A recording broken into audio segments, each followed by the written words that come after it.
أنا ما بحب كلمة أستاذ. الأستاذ هو اللي بيعلم أجيال. إذا بيطلب ولد من أولادي بقدم له إياه. هلأ سئلت سؤال استفزيت منه. بيموت بسام دكاك بعد عمر طويل، ممكن تلاقي فنانين أو ثلاثة. بيموت فنان كبير لا قدر الله، بتلاقي على باب المستشفى واقفين من الليل لتاني يوم الصبح ليطلعوا معه.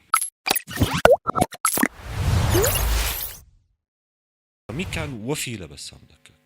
هلا ما بدي اذكر اسماء. لا، في ليش؟ كتار في كتار يعني مثلا يعني لا. اكثر الناس اللي بتحس انه هن كانوا بالفعل الى حد هذه اللحظه، يعني بدي لما بعتذر منك، ما فيني اذكر اسم. انا في اشخاص هدول او في على المستوى الفني، يعني إيه عم هذا أقول لك. القصد يعني. إيه ناس فنانين ولهم اسمهم وترفع لهم القبعة وبالمكان هن بيكونوا ملوك يعني هن قائدين المكان. ما فيني اذكر، بس هدول لهم وضع عندي. يعني اذا بيقولوا لي هات عينك بقول لهم شرفوا هي عيني بدون ما اذكر اسم.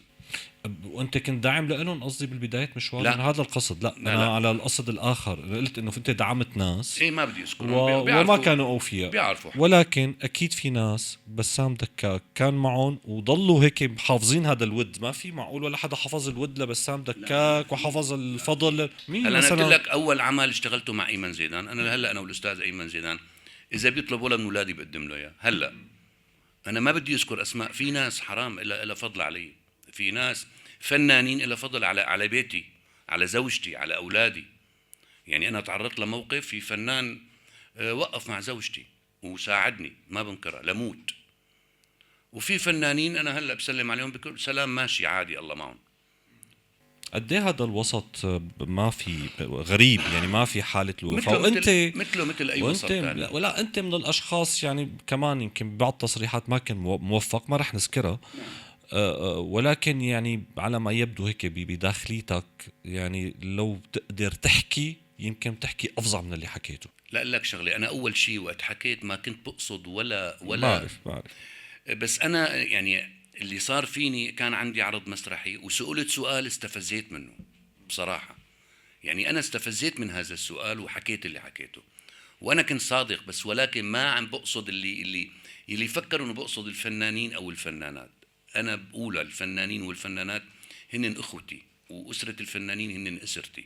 بجوز كتير ناس بتقلي ليش عم تحكي هذا الكلام. ولا انا رجل كل الناس بحطوا تاج على راسي طالما هن محترميني وانا محترمهم. طيب خلينا نقول انه هذا الوسط الفني هذا كلياته اذا بدك توصفه ببعض الصفات الايجابيه والسلبيه. السابق ولا الحالي؟ السابق ولا الحالي؟ خلينا نقول الحالي لانه يمكن زمان كان افضل بكثير من هلا طبعا. اي اذا بدك توصفه بصفات، خلينا نبلش بالايجابي بعدين بنروح للسلبي. هذا الوسط الفني شو في ايجابيات؟ ما انه كلياتكم بتطلعوا بتحكوا بتقولوا الوسط الشلاليه وعدم الوفاء والى اخره. يعني تحس الوسط الفني السوري هو بيئه مالها كثير هيك. لا لك شغله. الوسط الفني ساواني استاذ. انا ساواني استاذ. مثلا كيف ساواني استاذ؟ انا وقت بمشي بالطريق بيجي شخص بيسلم علي بيقول لي مرحبا استاذ. بس انا كلمه استاذ منين اخذتها من هالمهنه هي. اذا ما بدي يكون محافظ على هالمهنه وعلى اسلوبها ومعاشها وحياتها، انا ما بتلبق لي كلمه استاذ. لانه ممكن يكون بلاط. البلاط ما بتقول له استاذ، بتقول له معلم. مزبوط. فهي المهنه لها فضل علي انه سموني استاذ، وانا ما بحب كلمه استاذ. الاستاذ هو اللي بيعلم اجيال، اللي بوقف ومعه المسطره نعم. وبيسالك 1+1 بتقول له يساوي 2. هذا اسمه استاذ. انا ممكن تسميني اي تسميه اخرى غير الاستاذ. الشغله الايجابيه في عند بعض الاشخاص في ود، في محبه، في احترام. هلا نحن لنشوف فنان كبير توفى بتلاقي الشوارع معبايه فنانين ماشي.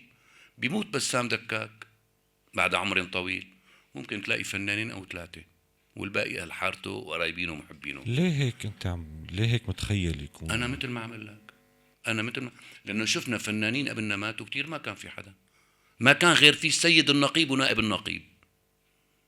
شفنا بعيننا. هو لانه نقيب الفنانين لازم يكون موجود، وانت اللي كنت انت وياه بمسيرته الفنيه ما لازم تكون موجود. انا هذا اللي بقصده. يعني انت بتتخيل انه بعد عمر طويل يعني ويعني كل اعمار بيد الله، بتتخيل انه انت اليوم اذا كان بجنازتك ما راح يكون في اعداد يعني من الفنانين هيك هي الله يحسن ختامنا، ما بعرف، ما حدا بيضمن، ما حدا بيعلم بالغيب، ما حدا بيعلم بالغيب. انا عم اقول لك مثال بالفنانين، بيموت فنان كبير لا قدر الله، بتلاقي على باب المستشفى واقفين من الليل لتاني يوم الصبح ليطلعوا معه. بس هو زرع كمان يعني شعبية وزرع محبة وزرع كتير طيب من ليش وقت الأمور كان يعني. عايش ما كنا نشوفكم مع بعضكم؟ يعني ليش وقت كان عايش ما كنا نشوفكم بالأعمال الفنية مع بعض؟